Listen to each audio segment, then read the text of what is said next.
I want to talk about this article that I wrote for New Eastern Outlook titled Washington's Expanding Military Footprint on China's Doorstep. And this is about the most recent developments regarding a U.S. buildup there in the Pacific. And very similar to what the U.S. did in Eastern Europe in the lead up to the current conflict in Ukraine, the U.S. is busy creating the same conditions in the Pacific, especially in regards to Taiwan. So I'm going to read this article, and I'm also going to get into the sources that I cited much deeper than I did in the article. And I'm going to talk about several potential proxies that the U.S. is trying to cultivate. Just as they created Ukraine as a proxy against Russia, the U.S. is attempting to recruit nations in the region here, especially in Southeast Asia, as proxies against China. This article, U.S. seeks to divide Indo-Pacific, use new alliances as proxies against China. And I talked extensively about the U.S. relationship with Vietnam and how it seeks to transform Vietnam into a battering ram against China, despite that running contra to Vietnam's best interest. The article begins by saying a series of announcements by the U.S. reflect its large and still growing military presence across Asia Pacific, particularly in East and Southeast Asia. Together, they reflect a continued and increasingly desperate desire by Washington to encircle and contain China. And this is a policy that I have pointed out stretches all the way back to the end of World War II. The U.S. State Department from then until now, and throughout the administration of every president in between, has talked about encircling and containing China. This is a stated and long-standing U.S. foreign policy objective. These announcements include plans for expanding the number of U.S. air bases across the region as part of the U.S. Air Force's new Agile Combat Employment Doctrine, also known as ACE, A-C-E. It includes plans for a civilian port in these northern islands of the Philippines, very close to Taiwan. As a matter of fact, about 200 kilometers from the Chinese island province of Taiwan. And yes, Taiwan is an island province of China. It's recognized as so under international law. It is also officially recognized as so by the U.S. State Department, although they have this double game that they have been playing for decades, where they recognize the island province of Taiwan as part of China, while they encourage separatism and conflict between Taiwan and the rest of China. There were also recently announced plans by the U.S. Department of Defense to create drone swarms for countering China's growing advantage in materiel and manpower. So let's talk about ACE first.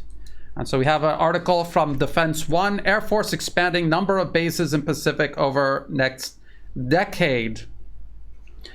The article says the U.S. Air Force will increase its number of bases across the Pacific over the next decade in an effort to spread out and become more survivable in conflict. So it is not a matter of just building more air bases. It's a matter of spreading out U.S. air power so it's not concentrated in just a small handful of air bases. The ACE concept, a few airfields serve as central ports or hubs, while several smaller airfields serve as spokes. The idea is to be able to distribute weapons and assets over a large area and to increase survivability versus just having a few large airfields throughout the geographically enormous region. They don't want China to be able to wipe out all of America's air power with just a handful of missile strikes. China has a huge missile arsenal, larger than the United States is, and these missiles are capable of striking all of America's air bases that it has built to encircle and contain China. As a matter of fact, there is a picture, a diagram, trying to illustrate what this ACE concept actually means. So here it is. I'll enlarge it here. You will not just have one air base with all the air power the U.S. needs for any particular mission. You spread it out, and you have your command and control sourcing aircraft and munitions from each of these to create a combined strike package.